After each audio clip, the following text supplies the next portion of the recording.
Criminal, criminal, tu estilo, tu flow, baby, muy criminal. Pues eso, crímenes, asesinatos, secuestros. Lo digo con una sonrisa. Hoy en la nave de Gameplays resolvemos el misterio de por qué nos gustan tanto los true crime. Así que vamos a ello, dentro Gameplays.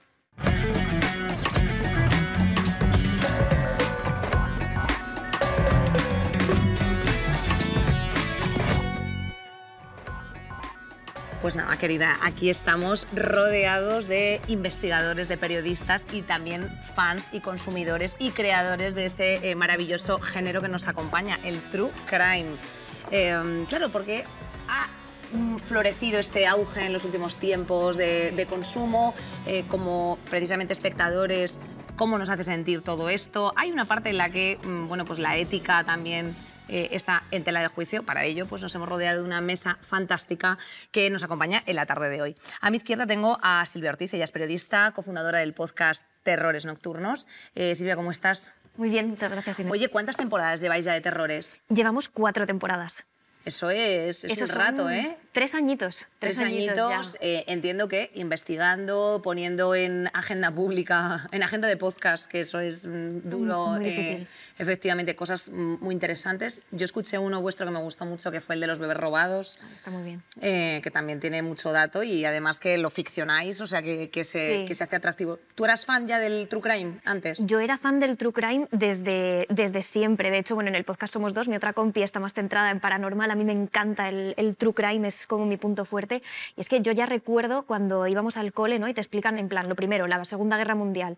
Yo ya pensaba, jo, ¿cómo estas personas pueden hacerle tanto daño a otras personas, ¿no? Entonces, mi obsesión siempre ha sido entender la cabeza de la gente que le hace daño a otra gente. Entonces, desde ahí me empecé a meter en el mundo del true crime, en la criminología, en la psicología, y es que es algo que me apasiona. Aparte de crearlo, o sea, súper consumidora. Luego después hablaremos de eso, qué interesante lo que dices, porque hay muchas teorías como que el asesino tampoco es que sea ningún cum laude, o sea, hay algunos que sí, pero son los que menos. Continuamos con Pablo Rivero, que él sí que lo es un actor y no asesino, sino cum laude. Quiero aclarar, es bueno, pues un actor maravilloso, si no le conoces, por favor, también le puedes leer ahora. Y además, tenemos que decir que has publicado un libro ahora recientemente que se llama Dulce Hogar, ¿puede ser? Sí, llevo 5 novelas, toda novela negra. Thriller de los 90. Dulce Hogar sí es que es la última. La primera parte es un homenaje a los thrillers de los 90 con esa parte, aparte de la intriga, con esa sensualidad, ¿no? Había algo como muy sexy que se ha ido perdiendo un poco a raíz de los true crime. Y la segunda parte tiene un espíritu de auténtico true crime, ¿no? Es conocer los hechos desde el punto de la criminología casi y de meterte en la piel de los personajes y de los ejecutores, ¿no? ¿Y por qué te interesa a ti este género? Bueno, pues yo creo que es que, claro, soy niño criado en los 90, ¿no? A nuestro alrededor era programas y los crímenes más terribles, ¿no? Que todavía siguen protagonizando la crónica negra y los true crime, ¿no? Entonces, es esa mezcla de entre miedo, fascinación por los personajes en sí, por la psicología. Digo fascinación porque a mí me encantaba desde pequeño Drácula, o sea, yo jugaba a Drácula, a King Kong, a Tiburón, o sea, todo lo que es una especie de miedo morbo. Y luego fui desarrollando sobre todo lo que había detrás de la psicología, o sea, cómo el ser humano muchas veces llega a límites, o sea, qué le hace llegar a esos límites como para cometer crímenes, que creo que tiene que ver con mi vena de actor y es lo que yo desarrollo sobre todo en las novelas, ¿no? Oye, pues qué interesante, por favor, haced el favor de... Bueno, la feria del libro ya está terminada justo este fin de semana. Sí, bueno, creo. pero he firmado todo y más, o sea... Es lo que te iba a decir yo, como tenemos esa mano, pero bueno, puedes conseguir este libro, pues hija, en tu librería de confianza, que a nosotros nos gusta mucho una librería de barrio, pues ahí lo tienes. Pues muchas gracias. Continuamos también con Ángela Gallardo, ella es guionista y periodista y ha codirigido Pacto de Silencio, que es la serie documental de RTV precisamente sobre la desaparición de Santiago Corella, que luego después vamos a ver un trocito. Pero ¿nos puedes adelantar algo de qué va Pacto de Silencio? Pues va precisamente de eso, la desaparición de un delincuente en los años 80, en el 83. Entra en dependencias policiales acusado de un atraco en el que muere el joyero de la joyería que habían atracado y nunca más se sabe de él. La familia no se cree que se haya fugado, que es la versión policial. Empiezan a investigar después de una lucha muy dura contra el sistema, porque era la policía de los años 80, ¿no? Consiguen llevar a juicio a estos policías y es la primera vez que se sienta en el banquillo a estos policías. Y el juicio termina con la resolución de que Santiago Corella ha sido hecho desaparecer, pero jamás se ha encontrado su cadáver. Es un caso sin resolver que termina con ese juicio y que aún hoy se desconoce el paradero de Santiago Corella porque solo lo conocen esos policías que le hicieron desaparecer y no han querido revelarlo. Vaya sapos, ¿eh? Es que claro, hay aquí mucha cosa. Bueno, sí. encima la policía, pues eso, posfranquista, Sí. pues poca broma. Bueno, pues ahí lo tenemos, luego después vamos a ver un pequeño adelanto. La premisa ya, Love It. Y cerramos con Anxo Couceiro, que también es periodista, estuvo con nosotros en el programa precisamente de Telebasura. De Telebasura, sí, sí. Fíjate, ¿eh? Estoy especializado en telesordidez, yo. Telesordidez, es que me encanta.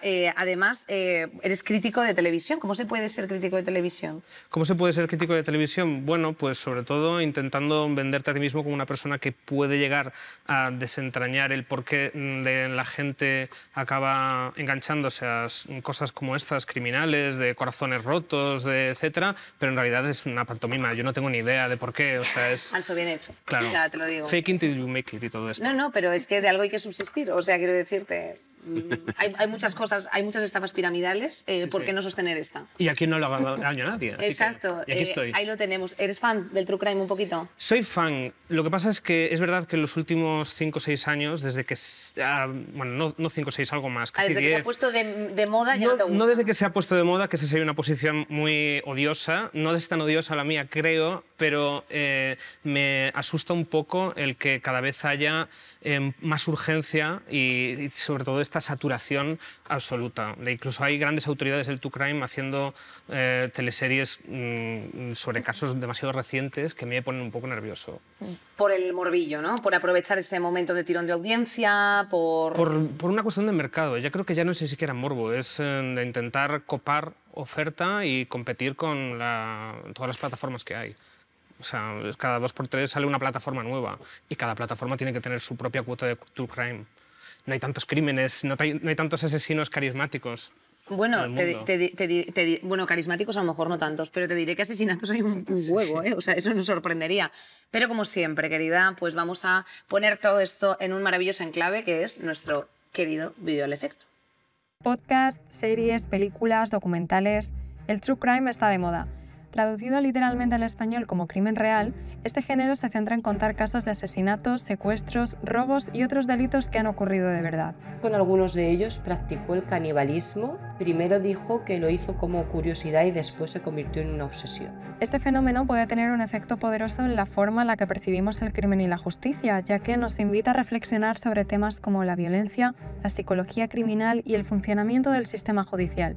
La Guardia Civil investiga la muerte de una mujer cuyo cadáver encontraron ayer en la piscina de su chalet en la localidad malagueña de Alaurín de la Torre. Este género provoca también un debate ético en torno a la explotación de tragedias para el entretenimiento, ya que en ocasiones el true crime se enfoca en detalles sensacionalistas. Nos atrae el crimen, nos atrae la muerte. Estás en una zona cómoda, viendo algo terrorífico, pero tú en tu zona segura. ¿Qué impacto tiene el formato True Crime en la audiencia? Los elementos básicos imprescindibles de una buena narración están en un crimen. ¿Este tipo de contenido banaliza la violencia? ¿Nos mueve el morbo o la curiosidad? Necesito ver a seres humanos más mierda que yo para sentirme mejor. Y lo cierto y verdad es que todos llevamos un pequeño detective, un pequeño policía, un criminólogo dentro, ¿no? Parece un poco todo de apropiación indebida. No, apropiación indebida, no. Como de... ¿Cómo se llama esto cuando tú te metes en un trabajo que no es el tuyo? Intrusismo. Es que los hacen tan bien ahora los true crimes, chicos, ¿verdad? ¿No os pasa eso en plan de ves? Si es que, es que estaba claro, pero... Obviamente hay una técnica detrás. Vamos a precisamente arrancar un poco con cuáles son los antecedentes de este género, Anso. No sé si tú nos puedes echar un cable aquí.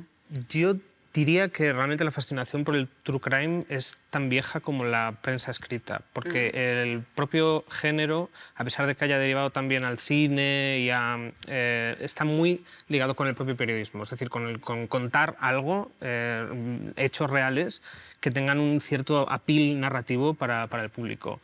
Y desde que existe la prensa, existen los crímenes, existe la prensa de sucesos. Es casi los sucesos han estado siempre ahí. Es decir, en todas las dictaduras a lo mejor se ha podido suprimir, censurar mucho la información política, pero siempre ha habido prensa de sucesos. A partir del siglo XIX es cuando se empieza a abaratar un poco la prensa de papel y empiezan los casos, la prensa llega a la gente con menos posibilidades económicas y se fascina más por Jack el Destripador, etc. Y con la televisión se acelera el proceso también a través de los programas matinales que absorben mucho del contenido de crímenes por algún motivo que no acabo de entender, cómo es posible que a la gente le apetezca desayunar con muertos, niñas violadas y todo esto, pero es algo que funciona muy bien. Y el true crime que entendemos ahora, sobre todo es a partir de un documental muy emblemático de HBO, de Joe Berlinger, de Paradise Lost, que es el que marca un poco, yo creo, el formato que después se ha ido replicando. Ese es el inicio, ¿no? Ese es el inicio. Se conoce hoy como true crime. Sí, no lo conoces, es una trilogía maravillosa del asesinato de 3 niños en, creo que es Baltimore, ¿es? Bueno, no me acuerdo bien, por el que acusan a otros 3 menores. Y además les sigue a lo largo de los años, ¿no? Les condenan a 20 años, a uno de ellos incluso a cadena perpetua. Y bueno, no te hago spoiler porque el final es increíble. Pero es tiene que ver increíble y mucho es con las realmente... apariencias, ¿no? Sí, exacto. El prejuicio...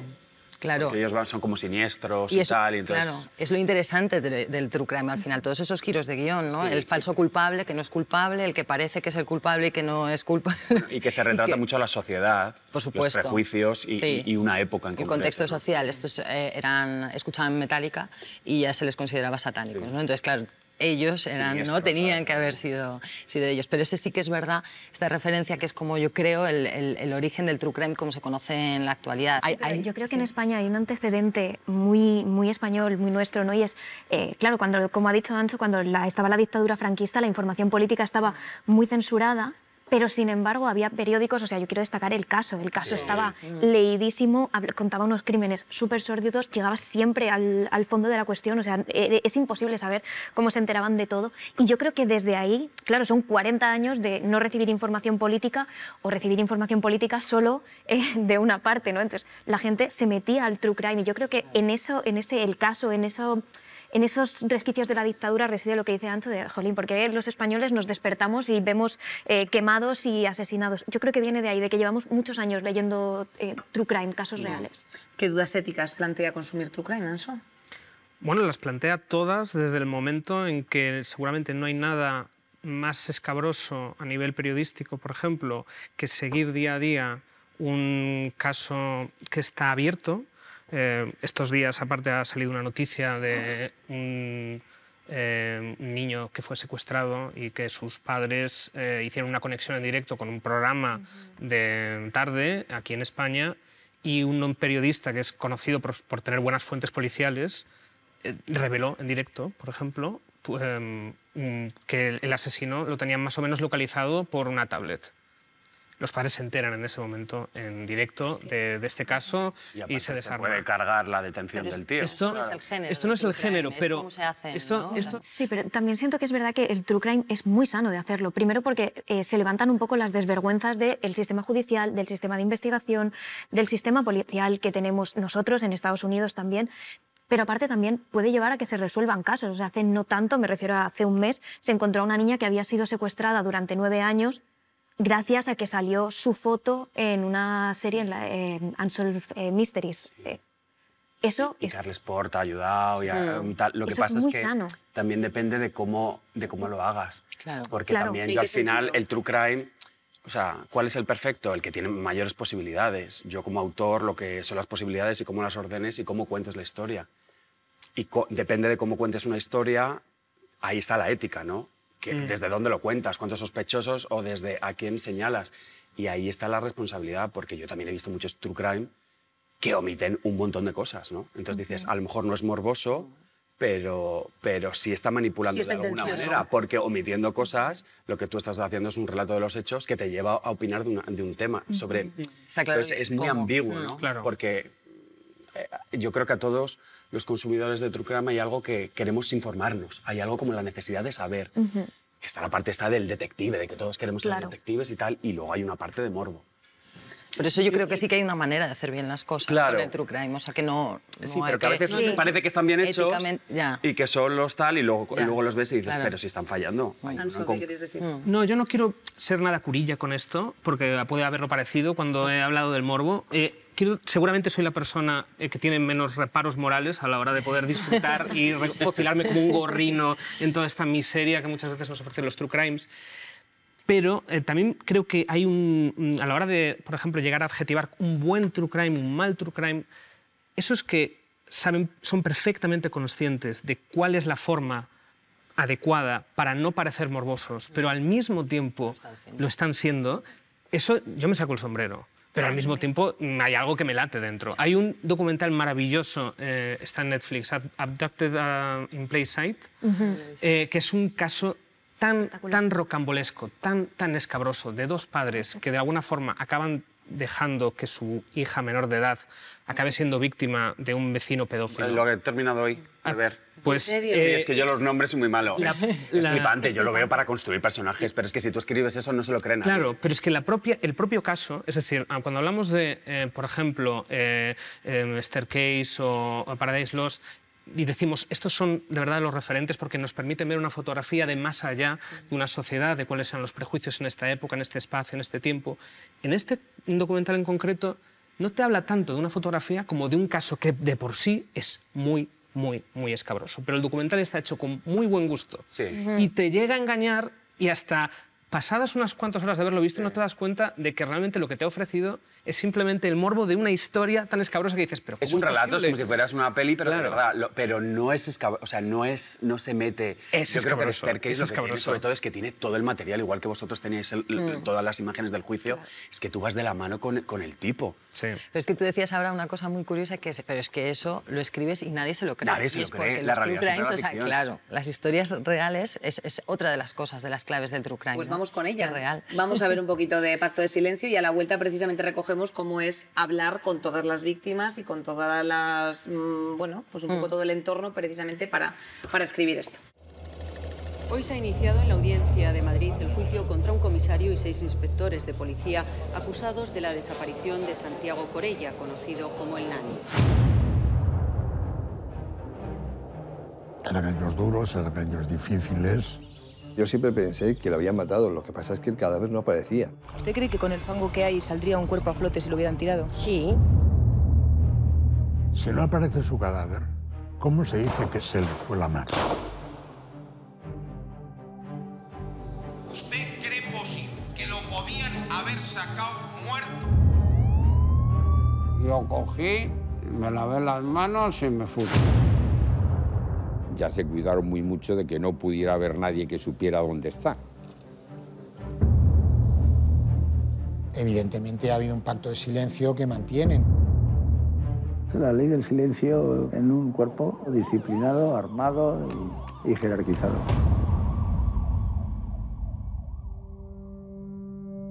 El sentimiento de impotencia y de injusticia sigue siendo el mismo que el primer día. Bueno, siempre tiene que haber algún muerto. Jamás en la vida le he vuelto a ver, ni yo ni nadie, ni creo que le vea a nadie más.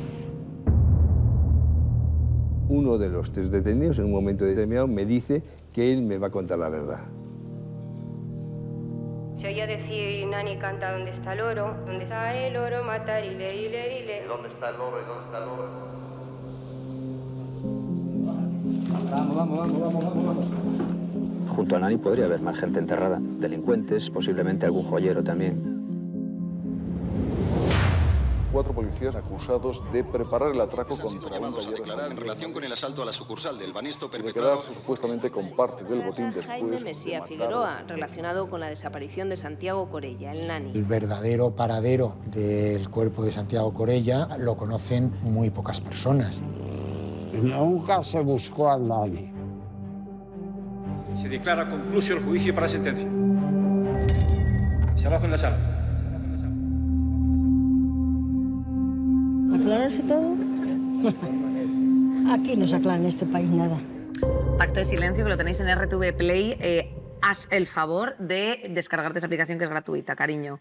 Bueno, Ángela, yo quería preguntarte precisamente cómo es trabajar en pues una labor como investigar a través de pues, familiares, víctimas, bueno, pues todo esto que hace que montéis evidentemente una cosa tan guapa. Sí, esto es una de las cosas más bonitas que ha tenido trabajar, ¿no? en este documental, que ha sido el hecho de que nos ha permitido hacer periodismo de investigación o investigación periodística, digamos, que de otra manera es imposible, ¿no? Las cosas más inmediatas, noticias y demás, no te lo permite. Entonces, bueno, pues como cualquier investigación periodística, intentar hablar con todas las fuentes. Lo primero es un caso de los 80, es intentar localizar a todas las personas que formaron parte del caso, ¿no? Tanto, digamos, las víctimas como, en este caso, los acusados, ¿no? Conseguimos reunir a todos los abogados que formaron parte de este juicio, que fue, además, el primero, decía antes, contra un grupo de policías, pero también fue el primer desaparecido de la democracia. Fue muy importante por muchas razones.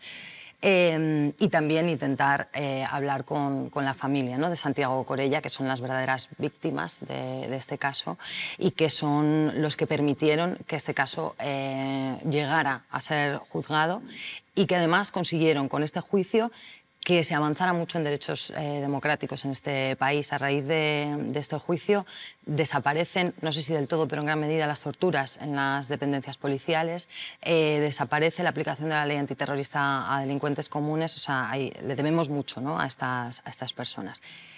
Y en realidad para nosotros era fundamental, o sea, por eso decía antes que hay formas y formas de hacer las cosas. Era fundamental que la familia supiera que estábamos trabajando en esto, y, aunque no quisieran intervenir. Evidentemente preferíamos que no hubieran participado en el documental, tienen una pequeña participación, pero no nos importaba tanto eso como el hecho de que vieran el documental antes de que se emitiera y que contáramos con su aprobación. Porque es fundamental, o sea, porque al final, pero no solo en un true crime, en cualquier historia, desde el punto de cuando trabajas como periodista, claro, estás contando la vida de otras personas. Aunque sea ficcionada. Claro, y tú cuentas con ello para hacer tu propio material, no sé, mercantil, industrial, o sea, tu trabajo, no sé, se fabrica a raíz de la vida de otras personas, ¿no? Con lo cual, de su vida. Respetito. Claro, exacto, ¿no? O sea, ¿qué tal es vivir en el paro, ¿no? Y qué tal te han tratado en este hospital y qué tal, o sea, quiero decir, me refiero a temas absurdos que no tienen nada que ver, pero en el que le estás exigiendo a esa persona o pidiéndole que comparta contigo su historia, y desde esa generosidad creo que siempre hay que tener un respeto. Y cuando se está hablando de un asesinato, ¿no? de una persona, de la desaparición de una persona, pues mucho más, ¿no? Absolutamente. Pues nos quedamos con esto para, después de hablar con una de las personas que tenemos en régimen absoluto de protección oficial iba a decir, que es nuestra queridísima Samantha Hudson, y luego después volvemos con el necrosensacionalismo.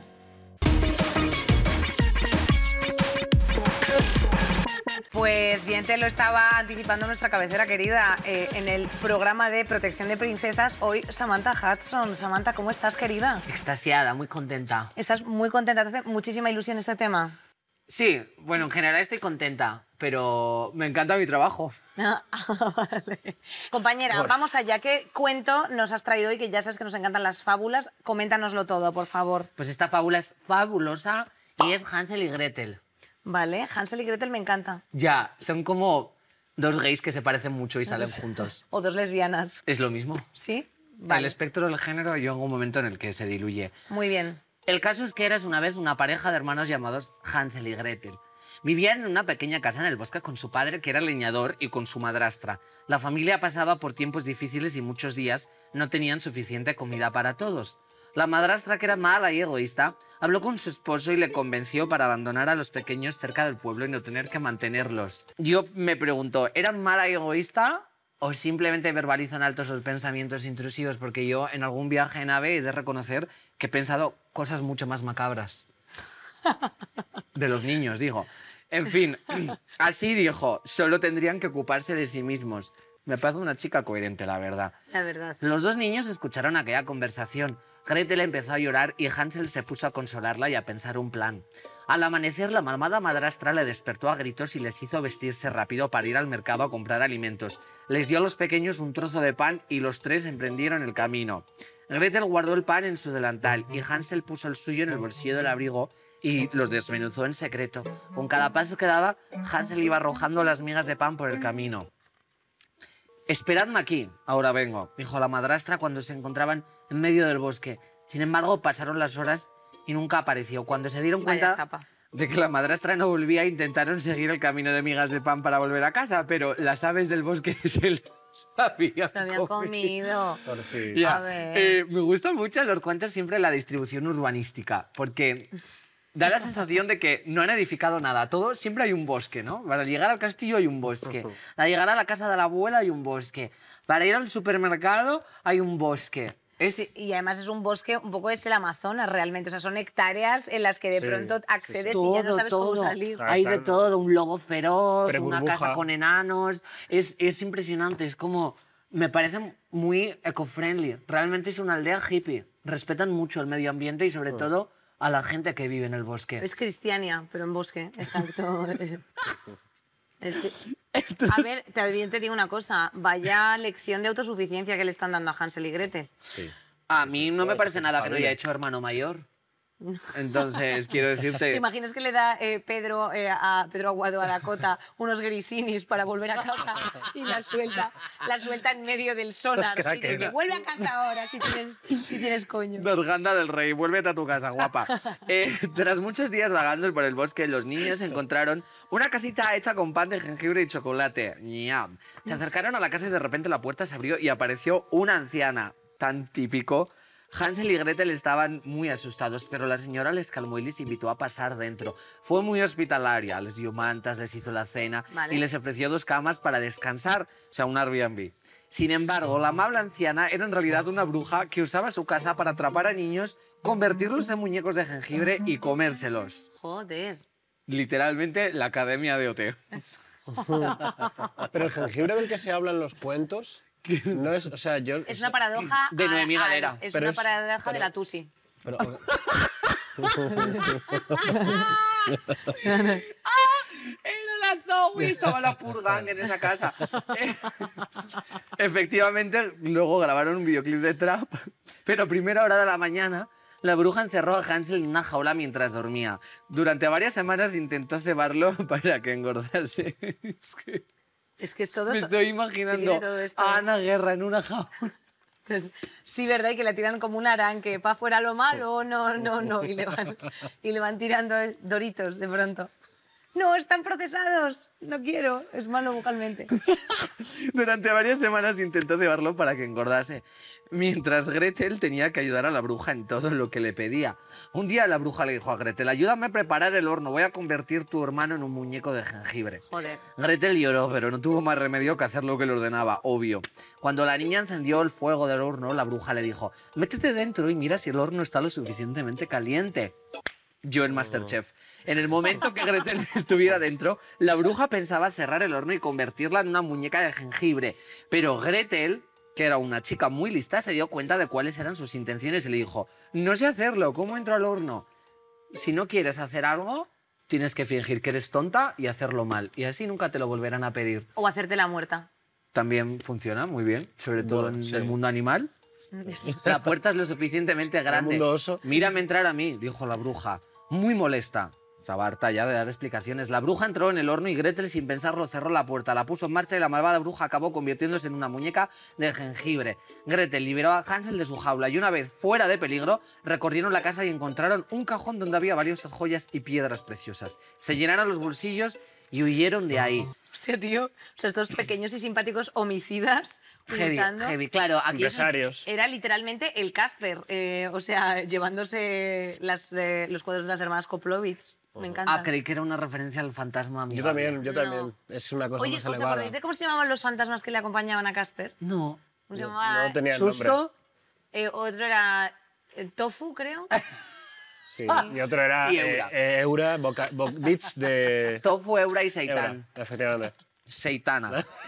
Bueno, en fin, este es el punto donde quería llegar precisamente para comentarte eso de empatizar siempre con los criminales, porque a mí me gustaría saber con qué motivo empujan a la bruja dentro de un horno y luego encima la roban. O sea, Tu sino ha sido una mierda. Tu destino te ha llevado a ser secuestrada por una bruja caníbal que te quiere comer, pero yo creo que a lo mejor la bruja tampoco tenía otro remedio. Quizás su marco sociocultural consiste en devorar a niños y eso es a lo que ella se dedica. Entonces, Entiendo. ¿con qué visión decides tú juzgar y hacer un juicio moral en torno a si lo que la bruja ha hecho está bien? ¿Solo porque no se corresponde con tus valores éticos?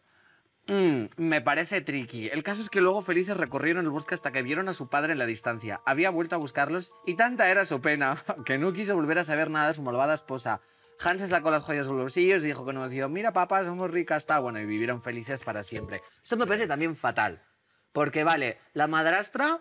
La madrastra quería hacerse quería perderles un poco de vista. Quería pillar la herencia bien. Exacto. Quería el Sin testamento full. Que te caigan mal tus hijos es una excusa para desatender tus responsabilidades como madrastra. Desde luego que no. Te puedes llevar fatal con las personas que tienes a cargo, pero eso no quiere decir que tengas el derecho de descuidarles totalmente y mucho menos de abandonarles en un bosque. Creo que esta es la primera moraleja que nos da el cuento, ¿no? No abandones a tus hijos en un bosque, por favor. Pero ahora que venga el padre de yo soy un santo, cuando él ha escuchado la conversación, cuando él ha consentido todo eso y que los hijos le perdonen sin más, lo siento, pero a mí esto me parece misoginia. Yo creo que entiendo el punto de la bruja, entiendo el punto de la madrastra y hasta entiendo el punto del padre. ¿Lo excuso? No, pero lo justifico. Creo que este cuento nos regala en una parte, no sé muy bien dónde, una reflexión sobre lo polarizado que están los conceptos de bien y el mal y lo injusta que es la vara de medir dependiendo del capital social que tengas, porque en todos los cuentos de hadas siempre la villana es un personaje desdeñable, marginado, incluso grotesco, feo, ¿no? Una mujer vieja, hortera, con una verruga. Y creo que capital económico es igual a capital social y dependiendo del capital social que tengas, se te consienten y se te toleran más o menos las malas acciones que lleves a cabo. Hay gente que comete crímenes horribles y simplemente porque es rica y famosa se los juzga de otra manera muy distinta. O.J. Simpson. Por ejemplo, o yo qué sé. Y encima en una casa de dulces. Encima en una casa de jengibre. Te parecerá bonito, enfrente del chocolate. Yo sigo hoy con lo del jengibre. El jengibre es como una cosa para la garganta. Ya. No entiendo el trasvase de eso a una galleta. Oye, pues querida, muchísimas gracias por estas reflexiones, me han parecido muy interesantes. Sí. Y no sé si tú nos puedes dejar aquí algún true crime que quieras recomendar a nuestros gameplays XLeros. ¿A dónde miro? Ahora que está en rojo siempre. True crime, buenísimo. Tenéis que verlo. El docu-reality de Tamara Falcó. Bueno, pues nada, fenomenal. Oye, quédate aquí con nosotras a ver qué piensan las calles de los true crimes, qué se consume, qué consumen nuestras juventudes. Sí, por favor. Hombre. A ver a los chavales. El bóbolo.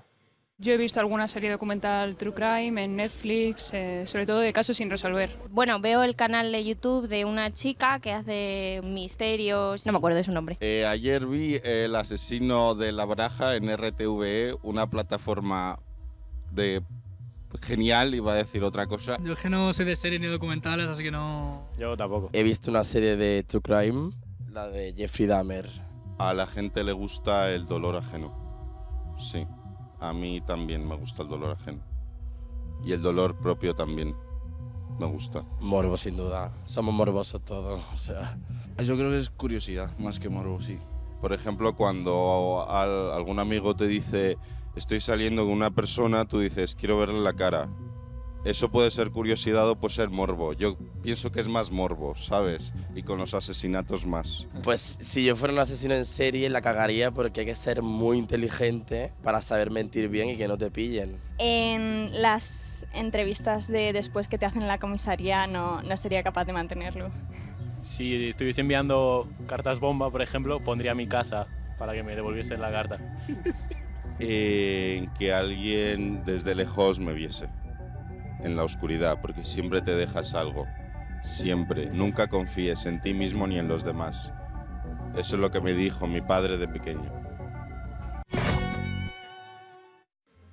Pues en esas está la juventud del Papo, querido Darío, ¿cómo estás? Muy bien, ¿qué tal, Inés? ¿Cómo Oye, estáis? pues estamos aquí fantástico hablando un poquito de remangada, de este momento en el que ya sabes que la gentecilla humana nos gusta sentirnos a veces un poco divina y tener como esa especie de voyerismo, de ojo imparcial que todo lo sabe, que es el true crime. No sé si tú tienes algún caso de true crime que sea tu fab. No como tal, yo tenía una crítica para este, que es mi programa también, un poco. No me gusta mucho que hace 2 semanas estemos hablando de un programa negando y hablando de los horrores del tabaquismo y 2 semanas después estemos haciendo uno de true crime, de novelas negras. me parece contraproducente y me parece fatal. Y falta ahora los tirantes también, es la parte que la otra parte. Los tirantes. Los tirantes, es muy... Que nos faltan unos tirantes para hablar de esto. Sí. Ya, yo me puse todo lo true crime que podía, pero bueno, bastante, ¿verdad? Sí, está bien. Chalequito así de... Claro, soy como... Está muy bien. Soy periodista de Hoy cruzamos el Mississippi. Claro, ¿sabes? Me voy a las calles. Está muy bien. Oye, Darío, pues estábamos hablando de una cosa muy interesante y yo quería aprovechar precisamente pues, para preguntarle un poco a Silvia, que ella es creadora de contenido de true crime y bueno, de investigaciones paranormales junto con su compañera en Terrores Nocturnos, precisamente cuál es un poco la base en la que elegís ciertos temas, ¿no? Porque antes fuera de cámaras comentabais que no hacíais temas que fuesen relativamente recientes o que estuviesen, bueno, pues como por así decir, muy frescos. No quiero utilizar este término, pero no se me ocurre otro. ¿Por qué? Es la pregunta. Pues en realidad, o sea, nosotras pensamos que siempre antes de sacar un tema tenemos que tener en cuenta las víctimas y sobre todo la familia de esas víctimas, ¿no? Yo sé que el tema de Alcácer o el tema de Marta del Castillo te puede dar muchos clics, muchas views, pero al final ¿cuánto daño le estás haciendo a esa familia? O sea, ¿cuánto puedes aportar a que se resuelva el crimen y cuánto puedes aportar a que esa familia sufra? Si la respuesta es no puedo aportarle mucho al crimen porque ya hay documentales, hay una investigación policial, directamente, si lo único que voy a hacer es aportar sufrimiento, no lo voy a hacer. Yo creo que en estos casos, Alcácer, Marta del Castillo, las que tienen que actuar es la justicia, el sistema judicial, corregir esos errores e intentar resolver los casos. Entonces, creo que hay que tener, por un poco de ética, tener en cuenta a las familias. ¿Creéis, Pablo, que...? Estoy de acuerdo, lo que pasa es que luego muchas veces las familias agradecen en determinados casos, como que se mantenga viva la historia para que se vuelva a investigar. O sea, depende en qué caso, y de hecho, pues lo hemos hablado antes con Carles Porta, con determinada gente. Estoy de acuerdo, es huir del morbo. ¿Creéis que se respeta, Pablo, más o menos la memoria de la familia de las víctimas a través de los true crimes? Pregunto, ¿eh?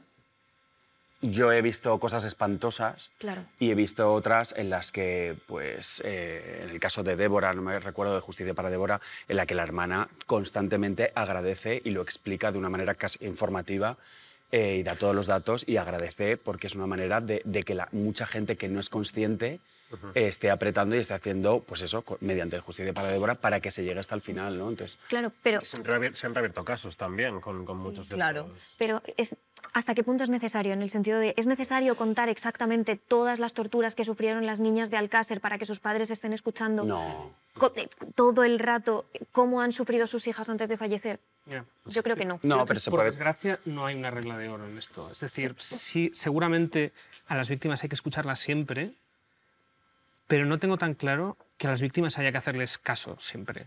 Esto suena fatal porque, sobre todo ahora, el estatus de víctima tiene un prestigio muy importante, pero si detrás hay un equipo profesional que tiene algo que contar y tiene de verdad un enfoque que es interesante, que es agudo y que puede escarbar un poco, es posible que ese equipo haga un true crime sin, digamos, el visto bueno de las víctimas, y también es posible que un equipo, por ejemplo, el de Pepe Navarro del Mississippi, haga contenido sobre ese caso con la anuencia del padre, como pasó de las niñas de Alcácer. ¿Qué problemáticas pueden surgir en la ficción a la hora de, por ejemplo, poner a un actor o una actriz que esté de muy buen ver encarnando a una persona que ha sido lo que ha sido? ¿Qué problemas pueden surgir? Romantizar un poco, dices, esas figuras. Claro, lo que pasa es que aquí ya entramos en el terreno un poco de la ficción, ¿no? Al final en la ficción no sé si ahí tendríamos que valorar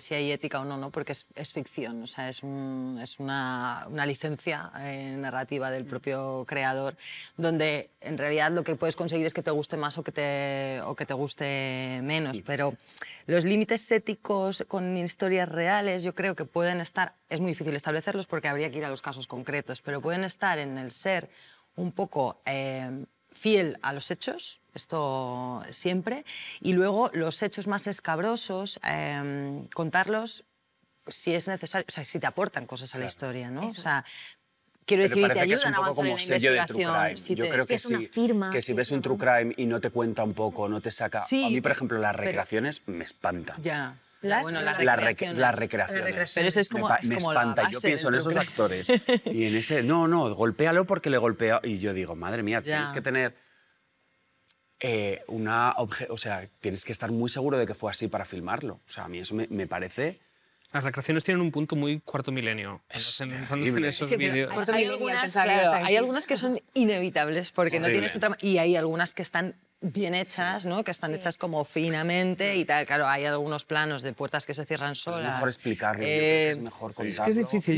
Yo pienso como tú, y sin embargo, pero... El impostor, el documental está lleno de recreaciones sobreproducidas seguramente y funciona. A propósito. Es que te parece que es una ficción, el impostor es como una peli. Aparte en la recreación, o sea, los personajes normalmente cuando actúas sabes que no se va a escuchar lo que vas a hacer, va a haber un narrador por encima, sabes como que hay... Y no hay crimen, o sea, no hay crimen en sí. Al final sí, claro, pero no es evidente, o sea, no es...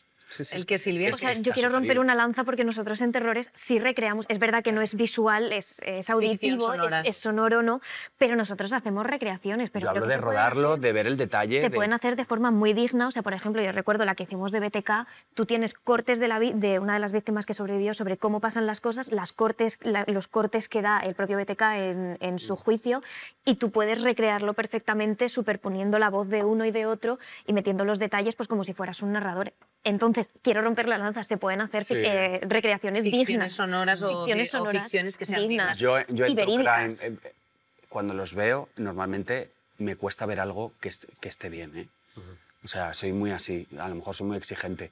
De lo que decías un poco del... No hablo hablo de rodado, que tiende a tender... a tener peor factura, no sé cómo explicarlo. Vuelve como en algo como un poco serie B y ahí es donde yo veo un poco el morbo. Lo que decías antes de blanquear, hay un caso que es de la serie está Love and Death, que está Olsen, ¿no? Está Elizabeth Olsen, y luego está el caso de de la otra serie que se llama Candy, que es Jessica Biel, ¿no? Y es un caso muy...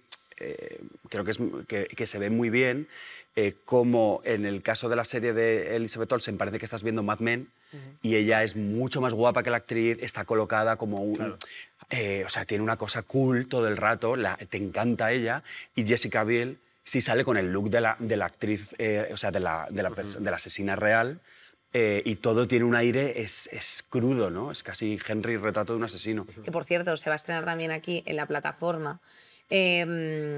¿Cómo se llama? Malaya, Operación Secreta, que también nos gusta, que Made in Spain. Nos gusta de pronto un Made in Spain a nosotras. ¿Cómo se llamaba el caso de Lucía? Lucía y la telaraña. Lucía y la telaraña. Lucía Garrido. Una investigación periodística buenísima. En RTV Play. Darío, que en RTV Play. Es que sí es verdad que la repetición como de Carglass se te va quedando. Oye, que escuché una cosa, Darío, nos trae un simpático juego. Sí, he traído una especie de Cluedo un poco para sentir el pulso y el nervio bueno, de investigadores de los aquí presentes. Voy a pintar una situación, voy a dibujar una escena y tenemos que dar una teoría breve cada uno de qué ha ocurrido. Vale. Sábado 10 de junio, 3:40 am, Madrid, en uno de los reservados de un local muy famoso madrileño, yace el cuerpo sin vida de Zetangana. Un montón de chustas, un montón de colillas por el suelo repartidas y un casco de una moto queda cerca. ¿Cuál ustedes creen que es el culpable? Rosalía. ¿No? Y no te has ni girado para ver la imagen, que la tenemos ahí. No, es que como antes no me... Nombre, arma, motivo... No he visto la imagen. El rey Juan Carlos. ¿Os acordáis de la leyenda del rey Juan Carlos en moto por España, que asistía a los desamparados por la carretera? ¿En serio? Si Zetangana ha llegado a ser ahora mismo el icono de la masculinidad rancia, ¿en qué lugar deja eso a Juan Carlos? Puede ser, está bien. Ha vuelto de Abu Dhabi para vengarse. Madrileño, toma. Para madrileño, yo. Sí. Para la madrileña, la que te va a dar esta. ¿Te imaginas que hace alguna vulgaridad así? Es broma, chico. ¿Alguna teoría por aquí? Yo si esto lo escribiera, daría un giro y diría que es falso todo. Que realmente no ha muerto y que es un plan de la discográfica de Sony. para sacar una aparición estelar, ¿no? Y que le lloren y que luego aparezca como... Perfecto, bien. Bueno, es que es un giro. No creo que tenga tanto glamour. O sea, yo creo que mira, se le han pasado las copas, se le han pasado las chustas y ahí se ha quedado. O sea, cero glamour en este sentido con Zetangana. Esto también pasa. Y esto pasa también. Pues bueno, yo tengo mi teoría personal, ninguno habéis quedado cerca. El culpable es Andrés Calamaro. Andrés Calamaro no tiene una memoria a corto plazo de 15 minutos desde el Mundial del 86. A lo mejor con sus apariciones habéis visto que tampoco hay nada al volante. Y al acercóse, que esto es muy true crime, acercóse Antón, acercóse Zetangana a darle un abrazo, se asustó el hombre, ya tiene una edad, y le propinó un golpe con el casco de la promo de Motomami, efectivamente, porque Rosalía se lo mandó, simplemente un colegueo entre artistas. Bueno, por eso no escribo, ¿no? quizá es esto. Segundo y último, a la vez, lunes 12 de junio, 15:34 p.m. Kiko Matamoros acude al plató de Sálvame y se encuentra a todos y cada uno de los colaboradores muertos y con las caras hinchadas. No. Kiko Matamoros es el del centro. No son estos los hinchados, también está hinchado, pero está vivo. El único en salvarse es JJ Vázquez, que se encontraba de baja. ¿Quién ha sido? ¿Quién fue? ¿Qué ocurrió? Carla Barber. Móvil y arma. A ver, fue Carla Barber con una toxina que le dio Kiko Matamoros, evidentemente, para poder él ser el legítimo presentador, porque todavía sacaba Sálvame, pero el legítimo. Le dan claro, pero le dan todavía como una pequeña prórroga y, sobre todo y más importante, quedan más realities que presentar en Mediaset. Entonces, evidentemente, él quiere ser the one and only. Y además, como dice mi amiga Nerea, la movida está en que él tiene carillas y debajo de esas carillas son unos dientes cerrados. Entonces, él está el primero en la pirámide trófica ante la emergencia climática. Sí. O sea, cuando no quede nada, él salvará. Creo que ha sido Kiko Matamoros sin querer. Por eso tiene esa cara aparente. Él se le escapó lo que llevaba en el bolsillo, se le derramó sobre el catering de Telecinco. Ajá. El resto de compañeros lo ingirieron. Evidentemente, sucumbieron ante esa cantidad tóxica que para él es normal. Totalmente, después de años de consumo diario, y por eso está, que no entiende por qué. Yo creo que fue la cúpula, porque quieren cargarse Sálvame, han dicho después de tantos años las indemnizaciones por despido son millonarias, les pusieron toxinas, pero claro, como bien ha dicho Anso, yo creo que a Kiko Matamoros es muy difícil tumbarle de esa forma, entonces por eso cayeron todos los demás. Él cayó de pie. Pero es el único vivo, ¿no? Es el único vivo, sí. Pero ¿no está Lidia ahí al fondo? No, es imaginario. Ha sido Bárbara Rey, que quería vengar. Pablo, ¿alguna teoría? Yo creo que le voy a poner un poco de romanticismo a la cosa. Yo creo que Jorge Javier piensa que sus colaboradores no lo van a superar, como él, y entonces les manda desde casa unos pasteles o una tarta o algo intoxicada que les produce una reacción alérgica. Pero, claro, este señor vive, eso no lo había contado. Pero él está a dieta para la boda, tiene que estar para su mujer, y decide no comer. Y lo que no sabe es que Jorge Javier luego tomará su trozo también para estar. El plan era... O la biografía de Jorge Javier, que les envía a todos con una dedicatoria personalizada, pero él, como no se lleva del todo bien con Jorge Javier, no la lee y en realidad era un libro con Antrax. Espera, ¿y si es Kiko Matamoros o es Coto? Ahí está. Se ha puesto maquillaje en el medio de la calva ha matado a todos los compañeros para inculpar a su hermano y mandarlo a la cárcel. Estando en el plató escucháis una risa que suena desde arriba y baja, celestial. Coto, diciendo, chillando, Mortadelo jamás podría. En referencia a su hermano, que se llama Mortadelo, esto es verídico. Cae y efectivamente ha sido Coto.